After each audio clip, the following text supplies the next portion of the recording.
Hello વિદ્યાર્થી મિત્રો, હું મનોજ સર યુટ્યુબ ચેનલમાં આપણું હાર્દિક સ્વાગત કરું છું. મિત્રો, ગયા લેક્ચરની અંદર આપણે જે નવું ચેપ્ટર શરૂઆત કરી હતી યામ ભૂમિતિ, એની થોડી થિયરી જોઈ ગયા હતા કે ભાઈ આડી રેખાને એક સમક્ષિતિજ રેખા કહે છે, જે એક્સ અક્ષ દર્શાવવામાં આવે છે. ઊભી રેખાને શિરોલંબ રેખા કહે છે, જેના પર વાય અક્ષ દર્શાવે, અને બંને અક્ષો એકબીજાને છેદે એને શું કહે છે? ઉગમ બિંદુ, જેના આમ શું આવશે? 0, 0. બીજી વસ્તુ આપણે જોઈ ગયા હતા અંતરસૂત્ર, કે PQ બરાબર વર્ગમૂળમાં x1 - x2 વર્ગ પ્લસ y1 - y2 વર્ગ. એક કરતાં વધારે બિંદુઓ આવે તો x1 y1 બીજું બિંદુ હોય, x2 y2 ત્રીજું બિંદુ હોય તો x3 y3 નામ આપવાનું. ઓકે મિત્રો, તો હવે પછી ત્યારબાદ જોઈશું થિયરી મિત્રો. હવે જ્યારે તમને એવું કહેવામાં આવે કે એના યામ આપ્યા હોય, બીના યામ આપ્યા હોય અને સીના યામ આપ્યા હોય, અને તમને સાબિત કરવાનું કે ABC ત્રિકોણ સમબાજુ ત્રિકોણ છે, સમદ્વિબાજુ ત્રિકોણ છે, વિષમભુજ ત્રિકોણ છે, કાટકોણ છે, સાબિત કરો. તો તમને એ ખબર હોવી જોઈએ કે સમબાજુ ત્રિકોણ કોને કહેવાય, સમદ્વિબાજુ ત્રિકોણ કોને કહેવાય, વિષમભુજ ત્રિકોણ કોને કહેવાય, કે કાટકોણ ત્રિકોણ કોને કહેવાય. ઓકે મિત્રો, કે ચતુષ્કોણની વાત કરી હોય પણ તમને ખ્યાલ હોવો જોઈએ. તો સૌ પ્રથમ એ વસ્તુ ખબર હોવી જોઈએ કે સમબાજુ કોને કહેવાય. તો આપણે શું સાબિત કરવાનું? તો એના યામ આપે હોય બીના અને સીના, અને આપણે સાબિત કરવાનું હોય, ચકાસવાનું કે સમબાજુ ત્રિકોણ છે કે નહીં. ચકાસો, સાબિત કરો કે કયો ત્રિકોણનો પ્રકાર છે, સાબિત કરો. તો આપણે સાબિત કરી અને જોવાનું કે કયો ત્રિકોણ થાય છે. ઓકે મિત્રો, તો એની વિગતે જોઈશું મિત્રો. તો જુઓ, જો ત્રિકોણ ABCમાં મેં અહીંયા ત્રિકોણ દોર્યો,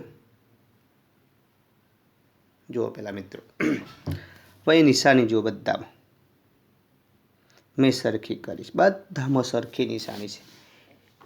એટલે આવા ત્રિકોણને કયો ત્રિકોણ કહેવાય? સમબાજુ ત્રિકોણ. કયો? સમબાજુ ત્રિકોણ. સમ એટલે સરખી, બાજુ અથવા સમભુજ શબ્દ આવે, ભુજ એટલે બાજુ કહેવાય. ઓકે, નહીં કે કચ્છમાં આવ્યું છે. બધી બાજુ કેવી હોય? સમ એટલે સરખી, બધી બાજુ કેવી હોય? સરખી. તો આપણને શું મળે? AB બરાબર BC બરાબર AC. ઓકે મિત્રો, હવે ધારો કે વિચારી લો કે એના યામ આપેલા હોય મિત્રો, બીના યામ આપેલા હોય અને સીના, અને તમે સાબિત કરો છો અંતરસૂત્રથી AB, A અને B વચ્ચેનું અંતર. તો AB શોધ્યું, ધારો કે જવાબ 10 આવ્યો. BC શોધ્યું તો 10 આવ્યો. AC શોધ્યું તો એ 10 આવ્યું. તો તમને એ તો ખ્યાલ આવી ગયો કે સર AB બરાબર 10 આવી જાય છે, BC બરાબર પણ 10 આવી જાય છે, અને AC બરાબર પણ 10 આવી જાય છે. તો ત્રણેય બાજુમાં સરખા આવે છે તો લખી શકાય AB બરાબર BC બરાબર AC. તેનો મતલબ કે ત્રણેય બાજુ કેવી આવી ગઈ? સરખી. માટે આ કયો ત્રિકોણ હશે? સમબાજુ ત્રિકોણ. ઓકે, આ તો મેં પહેલાં આકૃતિ દોરી અને તમને સમજાવવાનો પ્રયત્ન કર્યો. બાકી તમને એના યામ, બીના યામ અને સીના યામ આપ્યા હોય, અને જ્યારે તમે AB શોધો, BC શોધો અને AC શોધો, ત્રણેયનો જો જવાબ સરખો આવે તો AB બરાબર BC બરાબર AC લખી શકાય. માટે ત્રણેય બાજુ સરખી હોવાથી સમબાજુ ત્રિકોણ કહે છે. ઓકે મિત્રો, ચલો બીજી આકૃતિ સમજીએ. હવે મેં અહીંયા આકૃતિ દોરી, એમાં બે જ બાજુ સરખી બતાવી, ત્રીજી બાજુ સરખી નથી બતાવી. એનો મતલબ કે આ બાજુનું માપ 4 હોય, આ બાજુનું માપ 4 હોય, તો આ બે બાજુ કેવી થશે? સરખી. ઓકે, માટે મેં AB અને BC સરખી બતાવી છે. તો આને સમદ્વિ, સમ એટલે સરખી, દ્વિ એટલે બે, બે બાજુ સરખી હોય આવા ત્રિકોણને સમદ્વિ બાજુ ત્રિકોણ કહે છે. કયો ત્રિકોણ કહે છે મિત્રો? સમદ્વિ. બે બાજુઓ સરખી છે. ઓકે, ત્રણ બાજુ સરખી હોય અને સમબાજુ ત્રિકોણ કહેવાય. બે બાજુ સરખી હોય તો સમદ્વિ બાજુ ત્રિકોણ કહે છે. એનો મતલબ કે AB અને BC સરખા થશે, પણ AC સરખા થશે નહીં. એટલે AB = BC not equal to AC. AB અને BC સરખા થશે પરંતુ AC સરખા થશે નહીં. એટલે AB = BC not equal to AC. Okay, ધારો કે AB 5 આવ્યા હોય, BC પણ 5 આવ્યા હોય, AC 8 આવ્યા હોય, અને આ બેને સરખા છે 5 5, પણ આ સરખા છે નહીં. એટલું કહેવાનો મતલબ AB is equal to BC not equal to AC. ચલો, વિષમભુજ ત્રિકોણ. વિષમભુજ. હવે વિષમભુજ ત્રિકોણ જો મેં અહીંયા એક લાઈન કરી, અહીંયા 2 અંડરલાઈન કરી, અહીંયા કેટલી કરી? 3. ચલો, અહીંયા 1 છે, અહીંયા 2 છે, અહીંયા 3. કોઈ લાઈનો બધામાં સરખી મળતી નથી. એનો મતલબ અહીંયા 5 હોય, અહીંયા 3 હોય, અહીંયા કેટલા હોય? 8 હોય. ઓકે, તો વિષમભુજ ત્રિકોણ કહે છે કે AB not equal to BC not equal to AC. AB, BC અને AC ત્રણે સરખા થતા નથી. જો ત્રણેય બાજુ સરખી હોય તો સમબાજુ ત્રિકોણ થાય. 2 બાજુ સરખી હોય, ત્રીજી બાજુ સરખી ન થાય. તમે AB શોધ્યા તો ધારો કે 5 આવ્યા, BC શોધ્યા તો પણ 5 આવ્યા, અને AC શોધ્યા કેટલા આવ્યા? 8 આવ્યા. તો તમને ખ્યાલ આવી ગયો કે સાહેબ 2 બાજુ સરખી થાય છે, ત્રીજી બાજુ સરખી થતી નથી. તો તમે લખી શકો AB is equal to BC not equal to AC. એટલે આ 2 બાજુ સરખી થઈ અને સમદ્વિભુજ અથવા સમદ્વિ બાજુ ત્રિકોણ કહે છે. અને જ્યારે ત્રણે બાજુ શોધી તમે, ધારો કે AB શોધ્યા તો ધારો કે 5 આવ્યા, BC શોધ્યા તો 8 આવ્યા, AC શોધ્યા તો 10 આવ્યા.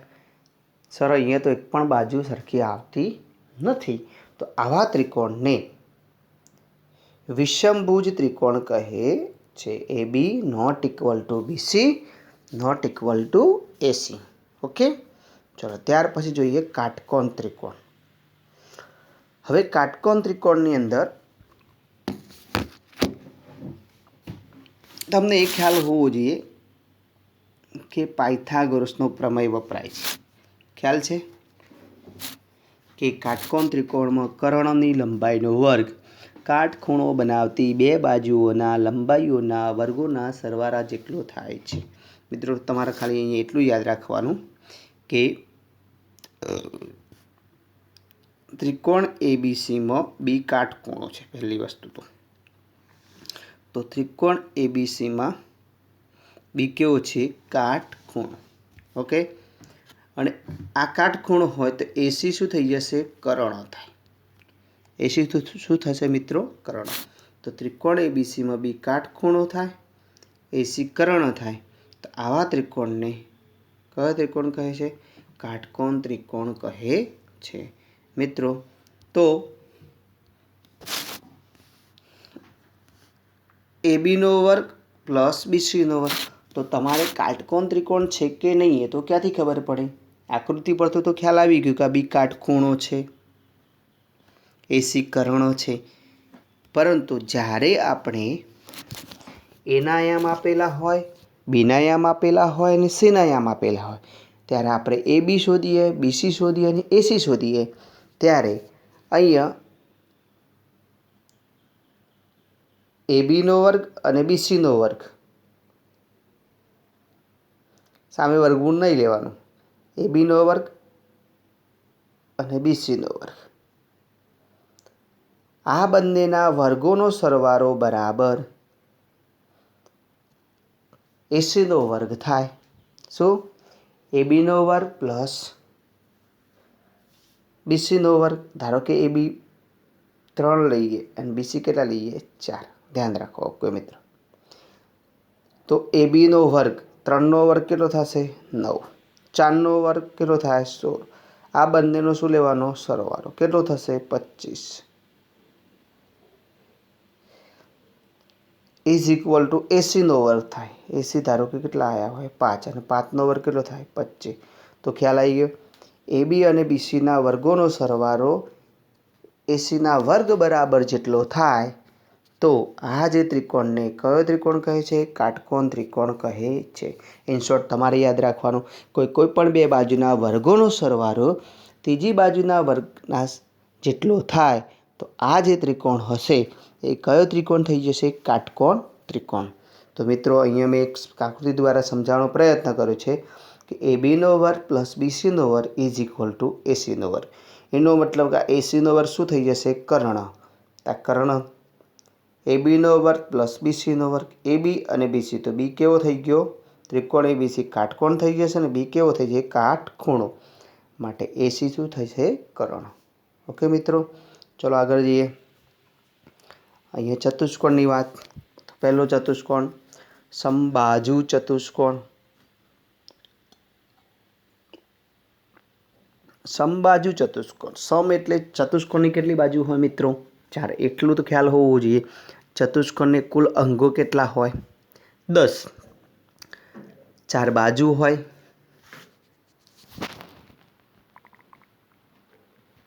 1 2 3 અને 4. 4 ખૂણા હોય અને 2 શું હોય? વિકર્ણો. એટલે કે ચતુષ્કોણની કુલ અંગો કેટલા હોય મિત્રો? 10. ચલો આપણે અહીંયા જોઈએ સમબાજુ ચતુષ્કોણ. સમબાજુ ચતુષ્કોણ તો જો એબી સરખા, બીસી સરખા, સીડી સરખા, એડી સરખા. હવે મિત્રો તમને પરીક્ષામાં કેવી રીતે આપે કે એના યામ આપે, બીના યામ આપે, સીના યામ આપે અને ડીના યામ આપે. ઓકે, તો તમારે પહેલાં શોધવાનું એબી શોધવાનું, બીસી શોધો, સીડી શોધો, ડીએ. જો એબી પણ 5 આવ્યો, બીસી પણ 5 આવ્યો, સીડી પણ 5 આવ્યો અને ડીએ બધી બાજુઓ 5 5 5 5 આવી ગઈ. તો બધી બાજુ સરખી થઈ જાય તો તમને ખ્યાલ આવી જાય કે ભાઈ આ ચતુષ્કોણ છે એ કયો છે? સમબાજુ ચતુષ્કોણ કહેવાય. ઓકે મિત્રો, તો AB is equal to BC is equal to CD is equal to DA. તો આવા ચતુષ્કોણને સમબાજુ ચતુષ્કોણ કહે છે. તો તમારે લખી શકાય AB is equal to BC is equal to CD is equal to DA. તો ચતુષ્કોણ એબીસીડી સમબાજુ ચતુષ્કોણ છે તેમ સાબિત કરી શકાય. ઓકે મિત્રો, ચલો ત્યારબાદ લંબચોરસ. હવે લંબચોરસમાં એક ખ્યાલ છે તમને બધાને કે લંબચોરસમાં સામસામેની બાજુ સરખી હોય. સામસામેની બાજુ કેવી હોય? સરખી. ઓકે. બીજી વસ્તુ, લંબચોરસના વિકર્ણો કેવા હોય? એકરૂપ. કેવા હશે? એકરૂપ. તો પહેલાં બાજુની વાત કરી લઈએ મિત્રો. જુઓ, લંબચોરસમાં સામસામેના આ બે બાજુ કેવી થશે? સરખી. ધારો કે આ 5 હોય તો આ કેટલી હશે? 5. એટલે એબી 5 આવે અને સીડી 5 આવે તો બે બાજુ કેવી થઈ ગઈ? સરખી. તો એબી ઇઝ ઇક્વલ ટુ સીડી લખી શકાય. ઓકે મિત્રો, એબી ઇઝ ઇક્વલ ટુ શું લખાશે? સીડી. આ બંને બાજુ સરખી આવશે. ઓકે. બીજું કે એડી અને બીસી. એડી ધારો કે 10 આવ્યા તો બીસી પણ કેટલા હશે? 10. તો સામસામે આ 5 આ 5 તો આ બે બાજુ સરખી. એટલે એબી ઇઝ ઇક્વલ ટુ સીડી.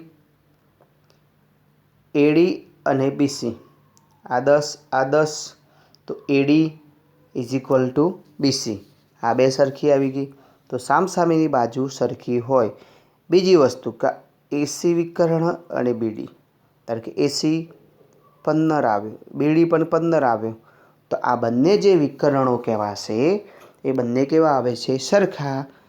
તો આને શું કહે છે? લંબચોરસ. ઓકે મિત્રો, તો એટલું યાદ રાખવાનું કે તમે જ્યારે એબી, બીસી, સીડી અને એડી શોધો છો એમાં એબીનું માપ અને સીડીનું માપ સરખું આવી ગયું, એડીનું માપ અને બીસીનું માપ એ બંનેના સરખા આવ્યા.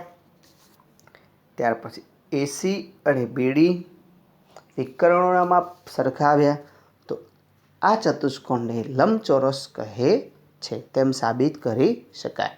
ઓકે મિત્રો, ચલો ત્યારબાદ જોઈએ ચોરસ. બધાને ખબર છે બધી બાજુ કેવી હોય? સરખી. તમને એમ કે એના યામ આપી દે, બીના યામ આપી દે, સીના યામ આપી દે અને ડીના યામ આપી દે અને તમને જો કહેવામાં આવે કે ભાઈ ચોરસના શિરોબિંદુઓ છે તેમ સાબિત કરો તો તમારે એબી શોધવાના, બીસી શોધવાના, સીડી શોધવાના અને એડી શોધવાના. અને બધી બાજુઓ સરખી આવતી હોય તો આવા ચતુષ્કોણને